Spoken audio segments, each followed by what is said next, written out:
Hello friends, নমির রান্নাঘরে সবাইকে স্বাগত জানাই। তো দেখো আজকে কি রেসিপি এনেছি, মাছ ভাজা দেখেই বুঝতে পারছো। হ্যাঁ বন্ধুরা, আজকে আমি ইলিশ মাছের রেসিপি করে দেখাবো, যেটা বাঙালির কেন, যারা মাছ ভালোবাসে তাদের সকলের খুব প্রিয় রেসিপি। তো আজকে আমি দেখো বন্ধুরা সর্ষে ইলিশ করে দেখাবো, যেটা সকলেই ভালোবাসে, সকলেই তৈরিও করে ফেলেছে। তো আমিও দেখো একটু করছি, একটু অন্যরকমভাবে। তো দেখো তার জন্য দেখো এখানে আমি 500 গ্রাম ইলিশ মাছ নিয়েছি। ইলিশ মাছ আমি কেটে ধুয়ে পরিষ্কার করে রেখেছি। এবার আমি ভালো করে নুন হলুদ মাখিয়ে এটাকে আমি 5 মিনিটের জন্য রেখে দেবো। ভালো করে মাখিয়ে নিচ্ছি যাতে নুন হলুদটা ভালো করে এতে থাকে। অনেকে আছে কাঁচা দিয়ে করে, কিন্তু আমি একটু ভেজে নিতে ভালোবাসি। তো ভাজা হলে না একটা আলাদা রকম স্বাদ হয়, কাঁচারও আলাদা রকম স্বাদ হয়, যে যেটা ভালোবাসে। তো আমি ভেজে করছি। দেখো আমি রেখে দিয়েছি, কড়াই ভালো করে তেল দিয়ে নিলাম। অবশ্য করেই সর্ষের তেলেই রান্নাটা করবে, কারণ অনেকেই ইলিশ মাছের তেল দিয়ে না গরম গরম ভাতে মেখে খেতে ভালোবাসে। সেই জন্য বলছি সর্ষের তেলে করবে। এটা যদি সাদা তেলে করো কোনো রকম স্বাদ হবে না, এটা আমার অভিজ্ঞতা দিয়ে বলছি। তো সর্ষের তেলে করবে, এবং তেলটা রেখেও দিতে পারো, গরম ভাতে অন্য কোনো ভাজা দিয়ে খেতে পারো, সেই জন্য বলছি বন্ধুরা।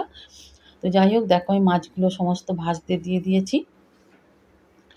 মাছ ভাজা হয়ে যাবে, তার মধ্যে আমি একটা মশলা রেডি করে নেব। একটু ঢাকা দিয়ে দিলাম তেল ছিটায়, সেই কারণে। দেখুন এখানে আমি বেগুন কেটে নিয়েছি, এটা আমি তরকারিতে দেব। আর কাঁচা লঙ্কা সর্ষে, ওটা আমি তো এক্ষুনি বেটে নেবো। তো দেখো মাছটা ভাজা হচ্ছে, হোক আমি মশলাটা করে নিই। তো বন্ধুরা দেখো মাছ ভাজা হয়ে এসছে। মাছগুলো ভালো করে উল্টে পাল্টে একটু ধীরে ধীরে ভেজে নিতে হবে। ওদিকে আমার মশলাটাও হয়ে এসছে। তো মাছ ভাজা তুলে নিয়ে তারপরে আমি বাকি প্রসেসটা করব। মাছ ভাজা মোটামুটি হয়ে এসছে, এবার আমি মাছ ভাজা তুলে নেব।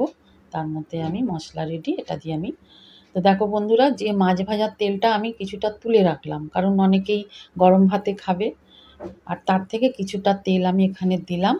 তার সঙ্গে আমি সাদা জিরে কালো জিরে ফোড়ন দিলাম। খুব সিম্পল, কোনো মশলা দেবো না, একদম নর্মাল। আর কাঁচা লঙ্কা আমি 4টে চিড়ে দিলাম, এটা সুন্দর গন্ধের জন্য, সুন্দর ফ্লেভার আসবে তরকারির মধ্যে। আর ওদিকে তো আমি সর্ষের সাথে বেটে দিয়েইছি। এইবারে দেখো আমি যে সর্ষে বাটাটা করেছি ওটা দিয়ে দেবো। আমি এখানে বেগুনটা ভেজে নিলাম না, একটু কাঁচাই দেব।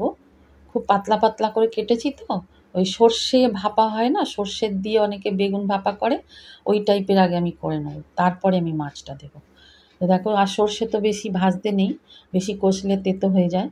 সামান্য একটু নাড়াচাড়া করে দেখো আমি বেগুনটা দিয়ে দিচ্ছি, নুন দিয়ে দিলাম। আর আমি কিচ্ছু দেবো না, হলুদও দেবো না, একদম এরকম সাদাই রাখবো। সর্ষের একটা সাদা রং আছে, আমি ওটা রাখতে চাইছি। তো দেখো বেগুন দিয়েছি, সামান্য একটু মিক্সির বাটি আর মিক্সির জার আর বাটি ধোয়া জলটা দিয়ে দিলাম। এবারে এটাকে আমি ঢেকে আগে সিদ্ধ করে নেব। ঢাকা চাপা দিয়ে সিদ্ধ করে নেওয়ার পরে মাছ দেব, কারণ বেগুনটা একটু গলে যাক, কারণ মাছ তো আমার ভাজাই আছে, ওটা রান্না হতে বেশি সময় লাগবে না। দেখো ওটা আমি করে নিয়েছি। এবারে আমি মাছটা দিয়ে আরও 10 মিনিট ঢেকে হালকা আঁচে ঢেকে রাখবো। মুড়োটা আমি দেবো না, মুড়োটা আমি আলাদা অন্যর সাথে রান্না করব, পুঁই শাক দিয়ে রান্না করব। দেখো এভাবে তরকারিটা হয়ে যাবে, হয়ে গেলে আমি ঢেলে। আচ্ছা, এখানে আমি 1 পিস পমফ্রেট মাছ দিলাম। আমার ঘরে একজন আছে, আমার ছেলে, ও আবার ইলিশ মাছ বেশি খেতে চায় না, কাঁটা বলে, প্রচুর কাঁটা না, ও খাবেই না, ওর জন্য এই ব্যবস্থা আমায় করতে হলো।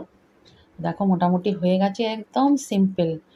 মানে যে বেগুনটা দেখো কত সুন্দর গলে গেছে, খুব সিম্পল। তা বন্ধুরা ভালো লাগলে চ্যানেলটি সাবস্ক্রাইব করে পাশে থাকবে, শেয়ার করবে, কমেন্ট করবে। ওপর থেকে দেখো একটু সর্ষের তেল দিয়ে দিলাম, আরও ভালো লাগবে। এভাবে রান্না করে খেও।